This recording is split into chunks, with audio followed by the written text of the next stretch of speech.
Well, we go live, Stambile, thank you. We go live now to our senior political reporter, Ziyanda Noble. More reaction, speaking, of course, to I understand, to one of the newly elected leaders, one of the newly elected members of the top 7 of the ANC. Ziyanda, good afternoon to you. What have you got there?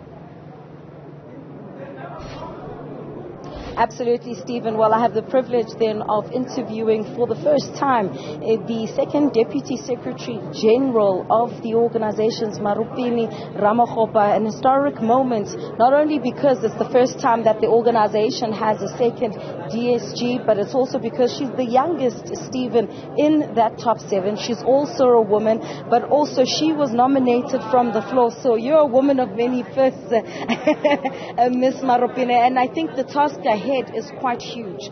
There's 2024 around the corner, and the whole reason why there are 2 DSGs is to split up the tasks, some to focus on the admin and some to focus on the political campaigning. What is your vision as you now now that you've ascended, I should say, into this role? First of all, the ANC NEC in its first meeting will sit down to decide exactly on what to do with these 2 positions, because it will be the first time that they have 2 DSGs. Before there used to be only 1 DSG, so therefore it will take time to actually reflect and then now characterize what is it that the first DSG do and what is it that the second DSG has to do. But from my side, of course, I do believe that my vision would be more to bring the experience that I had from the ANC, because I've served in different structures of the ANC, both in the ANC Youth League, in the ANC Women's League, and in the ANC itself. And the ANC have deployed me, of course, in other institutions to also go and learn. So I do believe that what I have gained from those deployments was actually preparing me to be able to come and play a meaningful role in this particular position, precisely because the SGO is quite important. It is the driver and the engine of the organization. And as the ANC Women's League, of course, when we started with this whole process of lobbying for the second GSG to be there, we had said that we would like the SGO to play the role that it should play, because we believe that you cannot just go and want to fix the politics and what have you, whereas the engine is not doing what it's supposed to do. So my vision will be exactly to ensure that I give my support and I do what I have to do for the engine to be functional.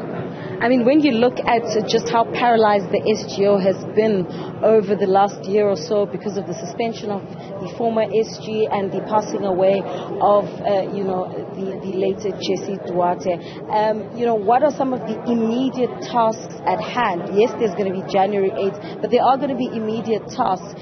Your election machinery isn't up to scratch, and I think we can agree on that. COVID-19 has had an impact, but also being able to foster that unity so that you focus towards the 2024 goal.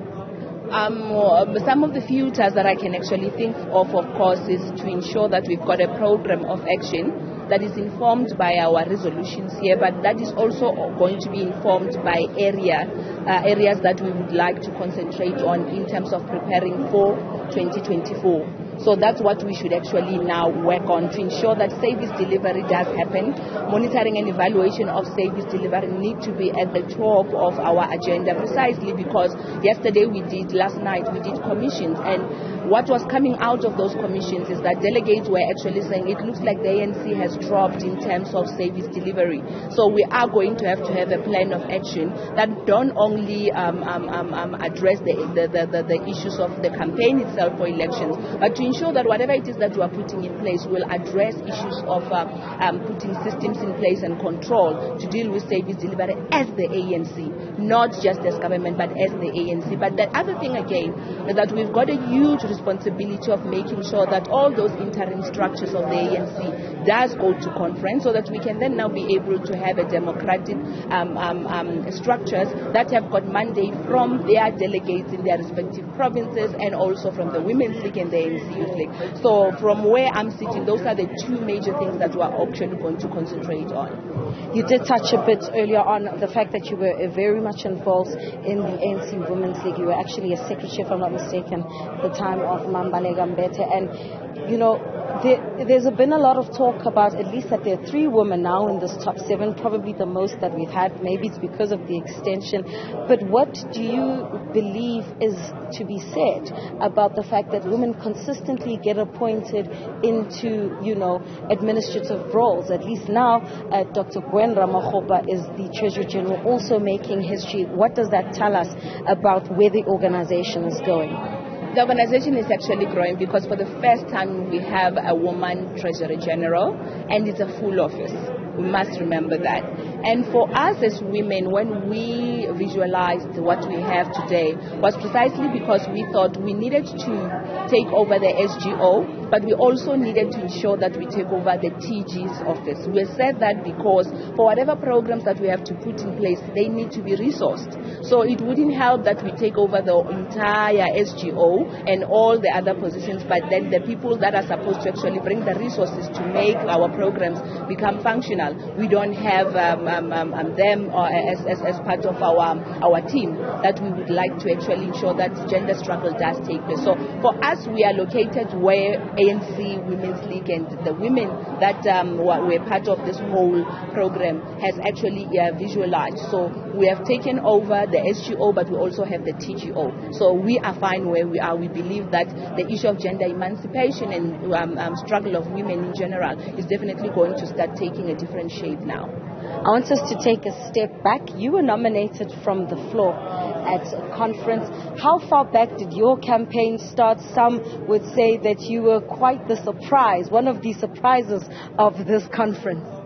Well, I didn't have a campaign of my own, as I say. It was women. Ours was more to actually consolidate the fight to get the constitutional amendment to have 7 people on officials. But we also had to consolidate the support from branches and provinces to support us to say that let's have 3 women in that top 7. So ours was that more than anything else. But when we saw that we are consolidating that, that's when then now we decided that maybe we need to start talking about names. And I'm not so sure exactly when did it happen, but it is not really a long time ago, because we had to put different names in a hat and then say maybe we need to take so and so and so and so because of what they are bringing on the table. So yeah, it took quite a process, because we didn't just decide that it's Maropene and Gwen and Nomvula or Dinajmat. But we had to put a number of them that we had to really work with so that we can then now be able to have the best who have credentials that are necessary for these positions that we have identified for ourselves to help the ANC, as women of the ANC, of course, to get back to what it's supposed to be. You're also the youngest person to occupy this top 7? Yes, I am. I'm tired of being young, but anyway, I'm not really young. I'm over 40. I'm like 42, so I can't be young, but I'm relatively younger than them, of course. And yeah, maybe that's a good thing, because it also brings generational mix in the force. So I think it's a good thing, because ANC is now showing that it's got confidence in women, but it also has confidence in people that are not necessarily old. All right, so that's Maropene Ramokgopa. She's basically covered the gender generational mix in many aspects. The youngest person to occupy that top 7. The first time the organization has a second deputy secretary general, and they'll be discussing, the first NEC will discuss then what the various roles and how the various roles will be split up. Of course, all attention will be turning towards 2024. And Stephen, I can safely say we can anticipate a cabinet reshuffle at this stage, because of course Fikile Mbalula now having to become permanent at Luthuli House would mean then that he would have to leave as transport minister. I've been told by those closer to the Ramaphosa camp that at least the norm is to give around 3 months, but perhaps we can expect something just after January 8th, and that's the talk on the ground right now. But for now, Stephen, it's back to you in our Nasrec studio.